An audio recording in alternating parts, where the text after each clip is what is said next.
자, 우선 파일을 만들어야겠죠? 마찬가지로 아까처럼 새로 만들기에 텍스트 문서 hello javascript 자바스크립트 파일인 JS로 확장자를 지정을 해줍니다. 그리고 마찬가지로 자, 지금 저 같은 경우는 노트패드 ++를 통해서 지금 편집을 하고 있고요. 예, 여러분들의 경우에는 여러분들이 편하신 편집기를 이용하시면 됩니다. 물론 노트패드 기본적으로 윈도우에 장착되어 있는 기능을 이용하셔도 상관이 없습니다. 자, 지금 주석에 대해서 설명을 하고 있고요. 주석은 한 줄 주석,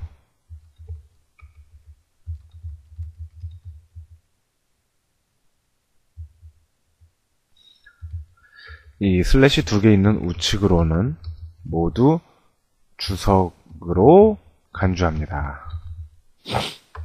그리고 구간 주석,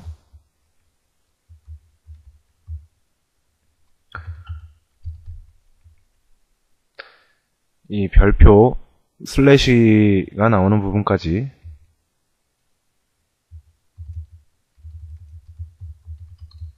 주석으로 간주합니다. 그리고 마지막으로 설명 주석, 별표 2개를 하고요. 이 설명 주석에는 주로 파일 맨 앞에 쓸 때는 작성자,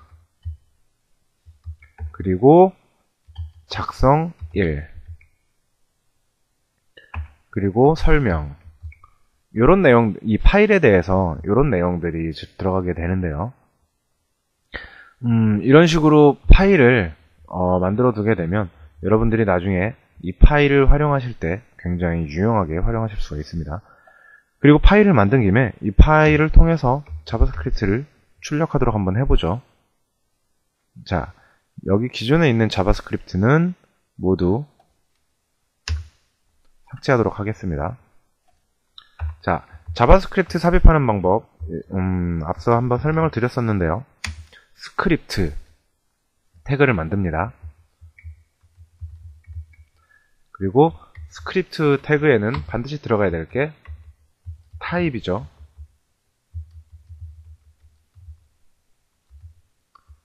타입은 텍스트 자바스크립트, 그리고 src라는 속성을 통해서 여러분들이 외부에 있는 자바스크립트 파일을 가져와 사용하실 수가 있습니다.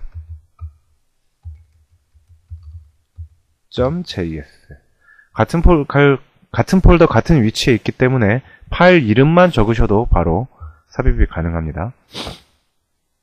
그러면 이 hello 자바스크립트에서 간단하게 아까 사용했던 document.write를 이 명령을 한번 실행을 해보도록 하겠습니다. 역시 h1 태그를 넣어주고요. hello javascript 라고 하겠습니다. 자, 어떻게 될까요? 한번 보시죠. 이 스크립트 파일을 지금 헤드 부분에서 임포트를 했습니다. 헤드 부분에서 스크립트 파일을 가져다 쓰고 있죠. 그렇다면 이 스크립트 파일에 있는 명령은 언제 실행이 될까요? 예, 문서의 제일 앞부분에서 실행이 됩니다. 그러면 마찬가지로 이 스크립트 파일이 이 중간 부분에 있다면 어떻게 실행이 될까요? 예, 역시 마찬가지로 스크립트 파일이 위치한 곳에서 실행이 되도록 되어 있습니다. 자, 그러면 여러분들이 지금까지 주석과 기본적인 자바스크립트 파일에서, 자바스크립트 파일이 아닌 HTML 파일에서 자바스크립트를 삽입하는 방법, 그리고 자바스크립트에 있는 document.write 명령을 통해서 여러분들이 원하는 HTML 구문을 자바스크립트에서 삽입하는 방법을 여러분들은 지금까지 테스트했습니다. 예, 그러면 지금부터는 아까 말씀드렸던 대로 자, 대화창에 대해서 한번 예제를 만들어 보고 확인해 보도록 하겠습니다. 자, 대화창이라고 하는 것은 여러분들이 흔히 볼 수 있는 경고창 혹은 확인창, 그리고 입력창은 흔히 요즘 잘 안 보이긴 하지만 입력창을 포함해서 세 가지가 있습니다. 자, 이 세 가지는 어떤 것들이 있느냐면, 자, 이제 document.write는 빼고요. alert이라고 하는 명령이 있습니다. 자, 주석도 이제 빼고요.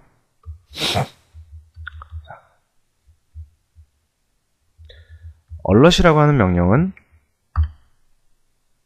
이 문자를 사용자들에게 보여줍니다.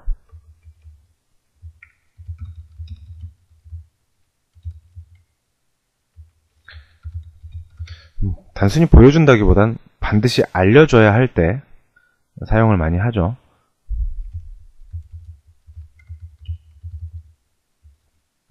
자, 이 alert 명령을 사용을 해보도록 하겠습니다. 자, 사용자에게 알려줄 문자를 입력합니다라고 제가 적었던 내용이 그대로 나오죠. 확인 버튼이 있고요. 이 X 버튼이 있습니다. 참고로 파이어폭스에는 X 버튼은 없고 확인 버튼만 나오고 있습니다. 자, 확인을 누르면 없어졌죠. 그리고 여기서 여러분들이 유의해서 보셔야 될 부분, 자, 여기 학교 종이 땡땡땡까지만 나와 있죠. 그리고 확인을 누르면 학교 종이 찌그러졌다까지 나오게 됩니다. 자, 소스 코드를 한번 볼까요? 학교 종이 땡땡땡 다음에 스크립트가 들어있기 때문인데요. 이 사용자들에게 이 알려주는 이 대화창을 열게 되면 그 뒤에 부분은 모두 멈춰 있게 됩니다. 그 부분을 여러분들께서 반드시 유념하셔야 되고요. 자, 한번 설명을 적어 놓죠. 알림입니다. 이것은 확인 버튼만 보이도록 되어 있습니다. 자, 확인 버튼. 자, 그러면 또 다른 두 번째 confirm이라고 하는 명령이 있습니다. confirm. 자, 이것은 무엇이 다를까요? 자, 한번 보겠습니다. alert은 주석으로 처리해두고요. 자, 무엇이 다를까요? 예, 확인과 취소 두 개가 있죠. 확인을 누를 수도 있고 취소를 누를 수도 있습니다. 그러면 마찬가지 알림인데 이것은 확인, 취소 두 가지 버튼이 보입니다. 즉, 사용자들에게 어떤 응답을 받을 수 있다는 거죠. 그 응답은 확인과 취소, yes, no 두 가지로만 제한되어 있습니다.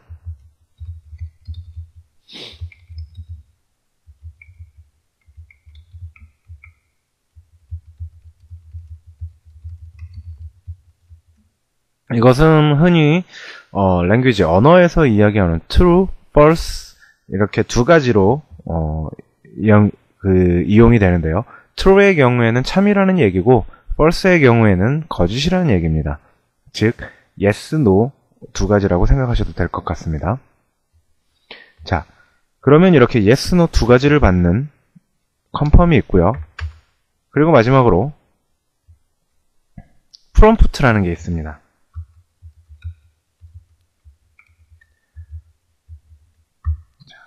이것은 또 무엇이 다를까요?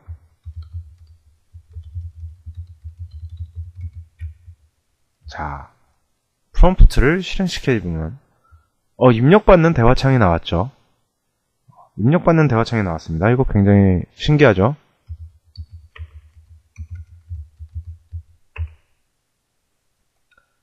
자, 입력받는 것이 나왔는데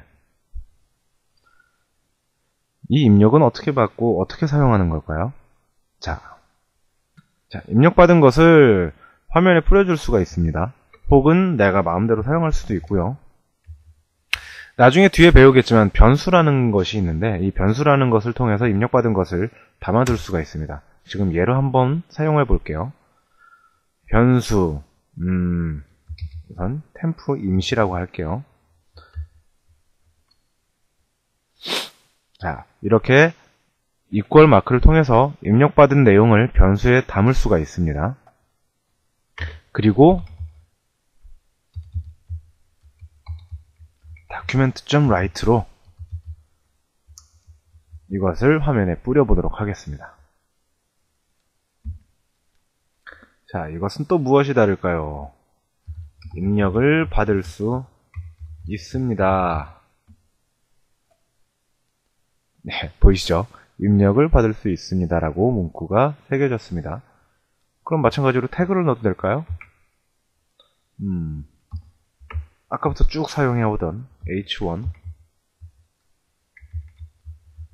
여기에 다시 hello 자바스크립트 써보겠습니다. 네, 잘 적용이 되고 있죠. 이렇게 세 가지로 여러분들은 사용을 하실 수가 있습니다. 마찬가지로 여러분들 이 컨펌이나 얼럿을 통해서 응답받은 내용을 화면에 한번 뿌려보도록 하겠습니다. 자, 이것은 확인해봤으니까 주석 처리하고요. 자, 얼럿을 한번 확인해보도록 하겠습니다. undefined라고 나오죠. 예, 확인을 눌러도 exec를 눌러도 undefined라고 나옵니다. 즉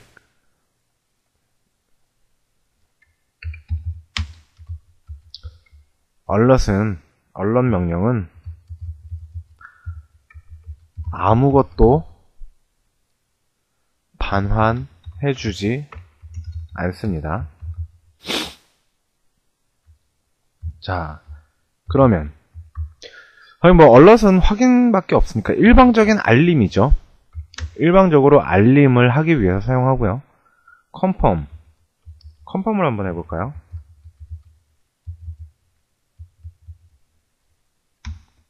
자, 확인 누르면 true가 나오고요.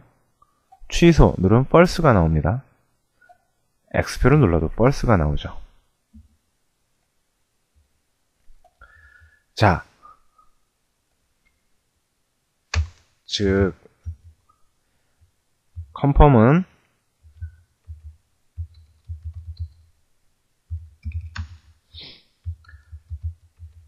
true 설명하자면 참이죠. true 참과 false 거짓 두 가지 응답을 받을 수 있습니다. 프롬프트는 문자를 직접 입력받고요. 컨펌은 true와 false, 즉 응답한다 안한다 혹은 찬성한다 안한다 이 내용을 받을 수가 있고요. 그리고 얼럿은 아무것도 받지 않고 오직 알려주기만 합니다. 자, 여기도 설명을 붙여놓을게요. 여기가 아니죠.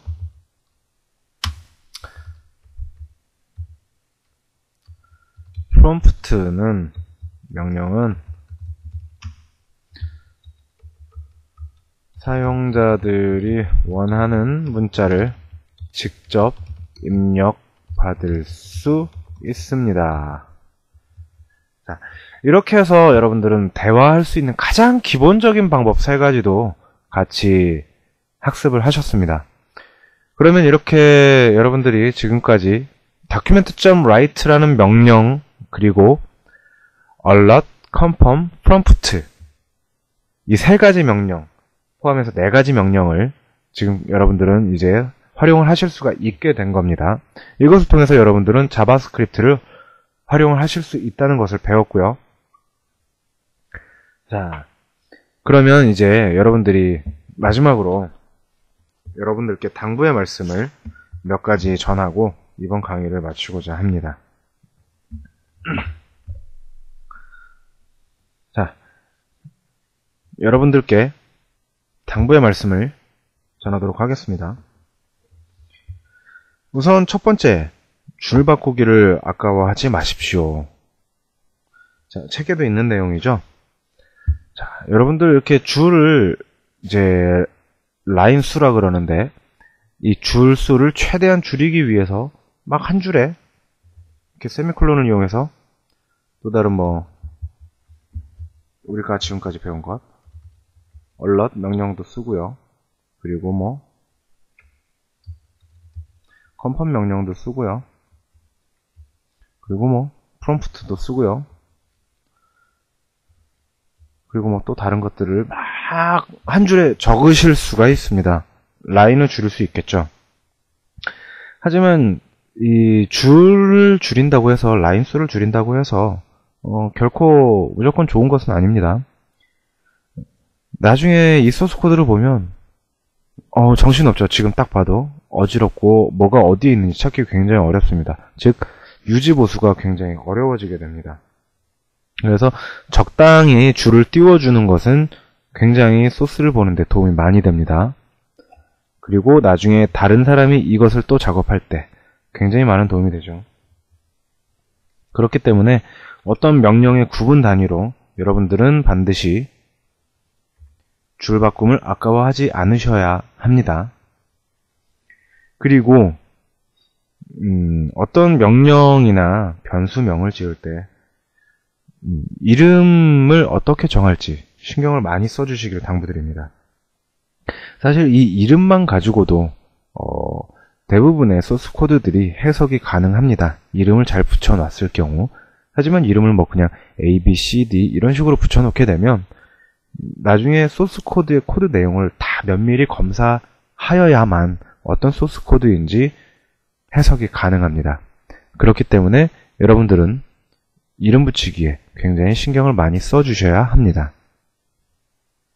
그리고 지금까지 설명드린 주석을 활용하는데 좀 더 적극적으로 활용을 해주시길 바랍니다. 어떤 소스 코드를 보기 어려울 경우에도 있고요. 그리고 이 주석만으로도 여러분들은 훨씬 더 좋은 해석하기 편한 소스 코드로 거듭날 수 있도록 될 것입니다.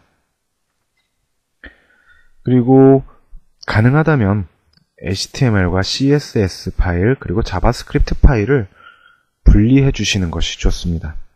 그리고 이 HTML의 경우에는 서버에서 해석되는 JSP나 ASP, PHP, CGI 등의 여러 스크립트 코드 페이지로 만들어질 수가 있는데요. 이런 경우에도 마찬가지로 CSS나 자바스크립트 파일을 따로 분리해 주시는 것이 좋습니다. 그래야 나중에 디버깅이라든지 하는 작업에서도 편리하고요. 그리고 버전 관리 등에도 여러 가지로 이점이 있습니다. 그리고 이렇게 분할이 되어 있어야 HTML을 개발하는 사람들, CSS를 개발하는 사람들, 그리고 자바스크립트를 개발하는 사람들이 각각 분업하기가 굉장히 효율적입니다. 그리고 여러분들이 앞으로 만들게 되는 소스 코드라던가 여러분들이 실수를 하게 되는 것들, 그리고 여러분들이 경험할 수 있는 모든 것들은 다 경험으로 남겨주시길 바랍니다. 어떤 폴더를 하나 만드셔서 거기다가 여러분들이 작업했던 것들을 전부 다 넣으세요. 그리고 실수가 있거나 혹은 잘 됐거나 이런 것들에 모두 다 주석을 남겨두시면 그것이 여러분들의 자산이 되고 여러분들 머리에 쏙쏙 남아있을 것입니다. 그리고 여러분들이 만들게 되었을 때 다시 사용하게 되는 것들은 따로 분류해서 보관하십시오. 그러니까 보면 많이 사용되는 것들이 있습니다. 지금은 아직 document.write 밖에 안 했기 때문에 어떤 것이 많이 사용되는지 모르겠지만 앞으로 강의를 진행함에 있어서 여러분들은 반드시 많이 사용하게 되는 것들을 만들게 될 것입니다. 그렇게 만들어진 것들은 따로 보관해서 사용하게 되면 여러분들의 개발 시간이나 그리고 경험에 있어서 매우 많은 도움을 주게 될 것입니다. 자, 우선 이렇게 6가지 당부 말씀을 드렸고요. 이 당부 드리는 것들을 다시 한번 정리를 하자면, 첫째, 줄바꾸기를 아까워하지 마십시오. 둘째, 의미 있는 이름 붙이기에 신경 써 주십시오. 셋째, 설명 주석을 적극적으로 활용해 주십시오. 넷째, 각자 HTML, CSS, 자바스크립트 파일들을 분리해 주십시오. 그리고 다섯째, 여러분들이 경험하는 모든 것들은 파일로 물리적으로 남겨주십시오. 그리고 마지막으로 여섯째, 자주 사용되는 소스 코드는 따로 분리해서 보관해 주십시오. 이렇게 6가지입니다.